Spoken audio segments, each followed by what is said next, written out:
ఉల్లిపాయలు కూడా చక్కగా వేగిపోతున్నాయి. మరి ఇప్పుడు మనం చేసుకున్న ఈ మసాలా పేస్ట్ని దీంట్లో వేసేసుకుందాం. చికెన్ తర్వాత వేసుకుందాం. బోల్డ్ అంతా చక్కగా పప్పు దినుసులు అన్నీ వేసి చేసుకున్నది ఇందులో వేసి ఇప్పుడు నూనె పైకి తేలేంత వరకు ఈ మసాలాని కుక్ చేసుకుందాం. అంటే దీంట్లో ఆ పప్పు ఇవన్నీ ఏమున్నాయో ఇవన్నీ చక్కగా వేగిపోవాలి. అప్పుడే దీంట్లో నుంచి మంచిగా వస్తుంది. చూడండి, ఇప్పుడు అంతా నూనెని పీల్చేసుకుంది. కొంచెం సేపు కుక్ అయిన తర్వాత ఆ నూనెని బయటకు వదులుతుంది. అప్పుడు దీన్ని ఏం చేయాలో చూపిస్తాను. ఎప్పుడైతే ఈ మిశ్రమంలో నుంచి ఈ పచ్చిమిరపకాయల సువాసన చక్కగా వస్తూ నూనె కూడా బయటకు వస్తుందో ఇప్పుడు ఈ చికెన్ ముక్కల్ని ఇందులో వేసేసుకుందాం. వేసి ఈ చికెన్ని ఈ మసాలాతో పాటు చక్కగా కోటింగ్ చేసి కుక్ చేసుకుందాం. ఈ చికెన్ నేను ఉప్పు నీళ్ళల్లో నిన్ననే తీసుకొచ్చి 4 గంటలకు పైగా నానబెట్టేశాను. కాబట్టి ఈ చికెన్ చాలా ఫాస్ట్గా కూడా ఉడికిపోతుంది. ఈ చికెన్ని ఇందులో వేసి దీంతో పాటు టమాటో ప్యూరీ కూడా. సాధారణంగా నేను టమాటాలు చికెన్ తీసుకొచ్చి ఇలా వేయను, కానీ నాకు చికెన్ ఉడుకుతుందా లేదా అన్న భయమే లేదు. ఎందుకంటే ఉప్పు నీళ్ళల్లో దాన్ని బ్రైన్ చేసేసాను కాబట్టి. ఎన్నోసార్లు మన షోలో చెప్తూ ఉంటాను, మళ్ళీ కుకింగ్ కాంపిటీషన్స్కి అప్పుడు వెళ్ళినప్పుడు కూడా ఆ చికెన్ ముక్క వడ్డిస్తే గట్టిగా ఉండేలా తయారు చేస్తుంటాను. అలా కాదు, ఈ చికెన్ ముక్కల్ని చక్కగా మీరు ఉప్పు నీళ్ళల్లో నానబెట్టేసి 4-5 గంటల పాటు తర్వాత మీరు చికెన్ వాడుకుంటే మీకు పర్ఫెక్ట్గా ఉంటుంది. ఇప్పుడు ఈ చికెన్ ఈ ముద్దలో స్లోగా కుక్ అవుతుంది. అలా అని చెప్పి వదిలేయకండి. మసాలా అంతా కుక్ చేసాం, కానీ మూత పెట్టి ఆ చికెన్లో నుంచి వచ్చే తేమ బయటకు వస్తూ ఆ టమాటాలు కూడా కుక్ అయ్యేంత వరకు చేసుకుందాం. మన మెంతి కూర లాస్ట్లో దీనిపైన వేసి మంచి గట్టిగా దిట్టంగా ఆ మసాలాదార్ కర్రీ రెడీ అవుతుంది. దాన్ని ఫుల్గా ఎంజాయ్ చేద్దాం. దీంట్లో తగినంత ఉప్పు కూడా వేసుకుందాం. ఇప్పుడు తయారు చేసి కట్ చేసి పెట్టుకున్న మెంతి కూర కూడా వేసుకుందాం. ఈ మెంతి కూర కూడా కొంచెం తేమ వదిలినా తొందరగా కుక్ అయిపోతుంది. చక్కగా దీంతో పాటు కలిపేసుకుందాం. బోల్డ్ అంత గుజ్జు, బోల్డ్ అంత మసాలా. దీన్ని నూనె కూడా కొంచెం బయటకు వచ్చేంత వరకు వేయించుకుంటే దీంట్లో రుచి చాలా బాగా వస్తుంది.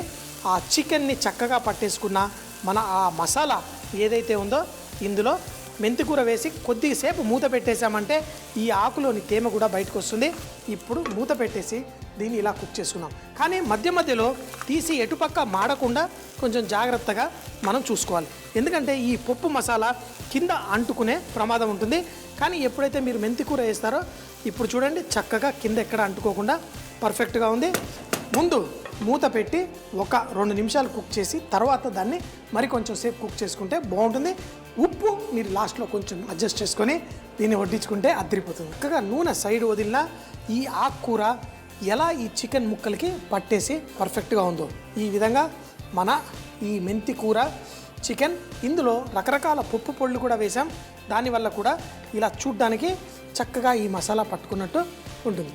అన్నంతో కలుపుకొని కావాలంటే కొంచెం అంత నిమ్మకాయ రసం ఆ పులుపు ఈ మెంతికూర చికెన్కి యాడ్ అవుతే బాగానే ఉంటుంది.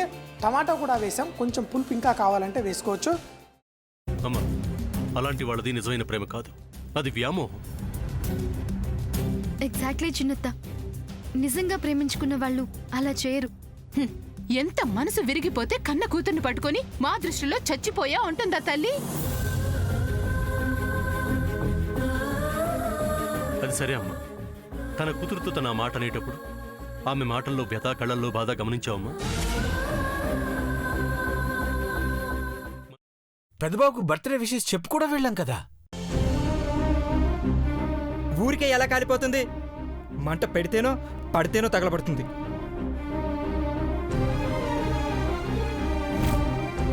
కరెక్ట్ చిన్నబాబు, నీకొచ్చినట్టే నాకు డౌట్ వచ్చింది. పార్వతే షర్టును తగలబెట్టిందనుకుంటా.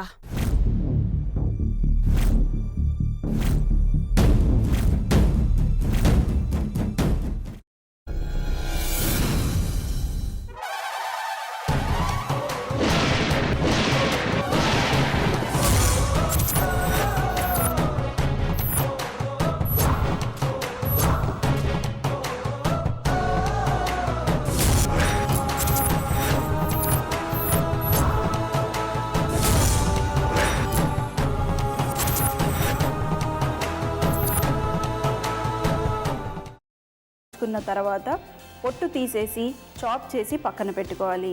ఒక ప్యాన్లో కొద్దిగా నూనె వేడి చేసి అందులో ఆవాలు, మినప్పప్పు, శనగపప్పు, కరివేపాకు, సన్నగా తరిగి పెట్టుకున్న ఉల్లిపాయలు వేసుకుని 1 నిమిషం పాటు వేయించుకోవాలి. ఆ తర్వాత కాల్చి కట్ చేసి పెట్టుకున్న వంకాయని కూడా అందులో వేసుకుని బాగా మిక్స్ చేసి బౌల్లోకి ట్రాన్స్ఫర్ చేసుకుని అందులో తగినంత చిక్కటి పెరుగు లేదా పల్చటి పెరుగు వేసుకుని మిక్స్ చేసి అన్నంతో కానివ్వండి, చపాతీతో కానివ్వండి సర్వ్ చేసినా చాలా బాగుంటుంది.